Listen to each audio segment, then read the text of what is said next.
So growing up as a young child here in Benin City, my mother would often trace our feet on pieces of paper just before she was traveling to the US or to England. Now, once she arrived, she would awkwardly take these pieces of paper to a shoe store in an effort to estimate our shoe sizes. Whenever she returned back from the UK or from US or wherever she went, we were always overjoyed, regardless of whether the shoes were too big, too small, or just the right fit. In my case, they were almost always too small. My younger sister would sometimes have the same problem, and so because my feet were bigger than hers, I would wear her shoes for a day or two to create more space, to stretch them out so that she could walk more comfortably. I did this for several years until we finally started accompanying my mom overseas. But at that point, I think it was a little bit too late. I still have one small toe that didn't quite recover. But as I grew older, though, I realized that creating space for other people, stretching tight shoes, became a consistent theme in my life. It is the impetus for why I do what I do. It is the reason why, the way that I move through the world. It is what compelled me to resign from my law partnership several years ago in New York to found my NGO Pathfinders, which unapologetically stretches tight shoes. It creates more space for women and girls at the tables of their lives. Because I believe that every woman is entitled to live a life of dignity, a life that she is not robbed of agency, a life that is graced with self-determination and free from exploitation. But in order to do this work, I first had to look at myself, really look at the women and girls that we partner with, to look at Nigeria and identify 3 lies that I believe that we've told ourselves about the value of our women and girls that has really affected Nigeria and has really led to us becoming infamously known globally around the world on the issue of sex trafficking. Now, several years ago, my mother went to visit my grandfather, who had a house here on Igun Street. She arrived to find a young girl who could not have been any more than 16 or 17, sitting, cowering in the corner. And she probably looked a lot like you. And when she asked my grandfather who the child was, he casually responded to her and told her that she had been given to him as a gift. A human being, a gift. And so because she was now his property, he was free to do with her as he pleased. So anybody who knows my mom knows that it didn't take my mom long to have this young girl pack her bags and return back to her family. But my grandfather's response, he was indifferent. Because you see, this wasn't the first or the last time that something like this would happen. I think about that little girl often. She's now a woman. And I wonder what became the story of her life. It is one of many stories that has haunted me over the years. Because the reality is that we have a complicated, tortured history with slavery and the devaluation of human bodies here in Benin and in Edo State. It is undeniable that amongst the pages of the great Benin Kingdom's rich, profound history is a chapter that's buried deep in the 15th to the 18th centuries that reveals our entrenched involvement in the transatlantic slave trade. Along with ivory and palm oil and pepper, we sold female captives of war. As the demand grew, we eventually embarked upon the trade of our own women, and then men, because you see, everything and everyone had a price.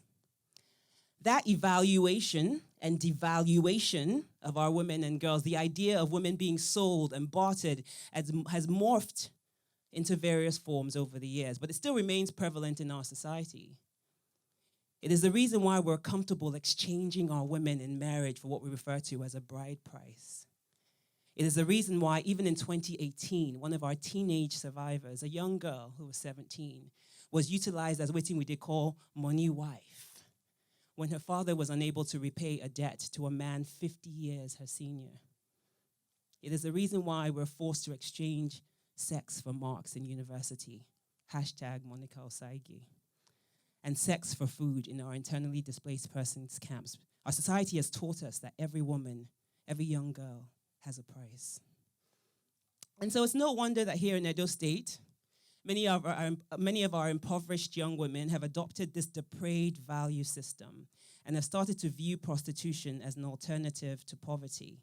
It's no wonder that annually, tens of thousands of our young women are willing to risk their lives in the cemetery that is the Sahara Desert in the hell that is Libya and in the graveyard that is the Mediterranean Sea, only to then be commoditized in Europe.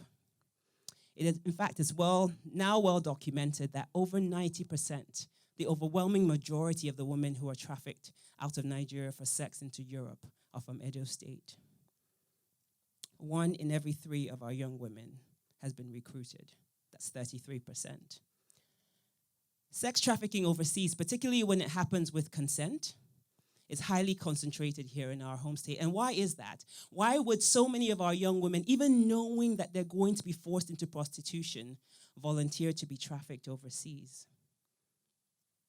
It is because they have embraced the first lie.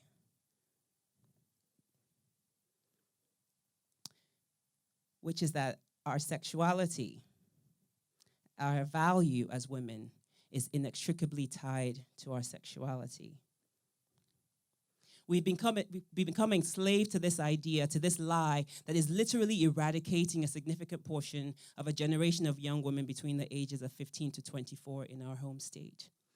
But what if we were to start to speak the truth, the whole truth and nothing but the truth? What if we changed the narrative, engaged in a mindset reset, in a paradigm shift, and started to value our young women and girls simply because they are worthy of value? What if we changed the idea in Edo State and we started to value our women, not just wealth and class and material things, and value our girls, because at the end of the day, until we remove the price tag from our young women and girls, until we remove the price tag and tell their parents, particularly their mothers, who are the primary negotiators of the contracts with the traffickers, that they're actually more valuable here in Nigeria than in broken pieces in Italy. I'm fortunate enough that my work with Pathfinders allows me to travel the world to speak on this issue globally. Last May, I boarded a flight from Lagos to London. I happened to be sitting next to a white English businessman who struck up a casual conversation. And where in Nigeria are you from, young lady? Edo State, I said proudly. But the pointedness of his next statement surprised and alarmed me. He said, and exactly what is Nigeria doing about your sex trafficking problem? Fast forward 1 year to this past May, I was in Italy to speak about our prevention and rehabilitation efforts. And after a busy day, I was just casually strolling through an open-air market. On numerous occasions, I was stopped, I was prodded by different merchants hawking their wares, who casually asked me the same question, "Ciao, Bella, where are you from?" When I finally decided to respond to a trader, I was quite annoyed, and I said, "Nigeria." "Where in Nigeria?" "Edo State." Immediately canvassing my body up and down, he leaned in and he said to me, "You here for job?" I was ashamed, and simultaneously I was insulted, because you see, our reputation as Edo women precedes us. And to have other people tell it, the problem of sex trafficking in Edo State is insurmountable. In fact, one researcher found that 80% of the homes here in Edo State are somehow affiliated with trafficking. That means that a very large percentage of our young women have potentially grown up defining success by the minute percentage of women who are actually trafficking madams, who are able to send remittances from Europe back to their families. In fact, for our working poor, Italy has become synonymous with lifting one's family out of abject poverty. And so as a result, we too have bought into the second lie, that eradicating trafficking in our state is an insurmountable feat. But let's consider the subject objectively. Nigeria has a population of 180 plus million people. Projecting our growth rate in Edo State from our last census in 2006, only 4.1 million of those people actually live here in Edo State. Of the 4.1 million, 470,000 of them are women and girls in the 15 to 24 demographic, which is the age group of women that's most vulnerable to trafficking. We know that poverty is one of the primary indicators of vulnerability to trafficking. And so using Edo State's poverty rate of 19.2%, approximately 90,000 of the 470,000 are arguably the most vulnerable to trafficking in our state. 90,000. That's a little over the size of one World Cup stadium full of women and girls. And so what if we were able to identify the most vulnerable to trafficking in Edo State and find a way to provide sustainable economic and educational empowerment for them, while also simultaneously addressing their mindset and their belief system? Could we potentially drastically reduce and work towards eradicating sex trafficking, which has become a weapon of mass destruction in our home state? That's what we have determined to do with Project Restore, which is one of our projects that will provide customized interventions in all the local government areas in Edo State to counteract the likelihood that at least 1/3 of these young women will be recruited. Perhaps if Faith had received this support, she might still be alive today. Faith grew up here in Benin City. She was poor and uneducated. And because of a limited economic opportunity, she volunteered to be trafficked overseas, first to Libya and then to Moscow. She told me that in Moscow, she was forced into prostitution to repay a debt of $45,000 to her traffickers. She told me that every single day, she was forced to have sex with anywhere between 12 to 15 men, earning $5 to $10 per customer. She was repeatedly beaten and raped. As a result of the assault on her body, she developed repeated kidney infections, which eventually progressed to kidney disease. Yet her traffickers forced her to continue to work because she still owed $26,000. Close to death in 2012, she was discarded on the streets in Moscow, and at that point, her one wish was to return back to Nigeria to be reunited with her 4-year-old daughter. Working with several of our partners, Faith returned to Nigeria in November of 2015. For 6 months, we provided weekly dialysis treatments for her, while we desperately tried to raise the $35,000 that she needed for a kidney transplant. But there was no help coming, not from government, not from the private sector, and certainly not from her impoverished family. I remember the last conversation that I had with her and the words that convict and inspire me to continue to do this work. "I'm dying! Auntie, I'm dying!" Faith passed away in September of 2016. She was 31 years old. She was survived by her mother, her brother, and an 8-year-old daughter. She still owed $18,000. Finally, this is Nigeria. Everybody be criminal. Abi? This is the pervasive thought, the third and final pervasive lie that has infiltrated our country and our minds to the point of paralysis. But the truth is that there are those of us, you and me, and millions of other people that believe in the potential of this country and are doing everything that we can to change it. Isn't that right? Because you see, the reality is that free people. We cannot sit idly by and complain about the lack of political will to change our economy, to change our education system, to change our infrastructure. We, the people, are the ones that get to craft the political will of our leadership. But when there's failed government, doing nothing is not an option. Because the implications of doing nothing, the implications of slavery on our physical, our mental health, on our crime rates, on our economy, on our education is far too extensive. Every year, tens of thousands of young people are embarking on the mass exodus from Edo State, from Nigeria. And every year, thousands are dying.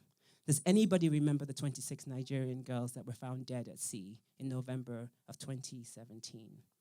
They were mothers, they were sisters, they were daughters, they were me. And like Faith, they died as victims, buried nameless, 6 feet under, with nothing but a number on their graves. The truth is that Nigeria has never truly confronted its history of slavery and the human rights abuses that we fostered. We have never truly confronted our degradation and the depreciation of women and the patriarchy that is written into our customs, into our religions, and into our laws.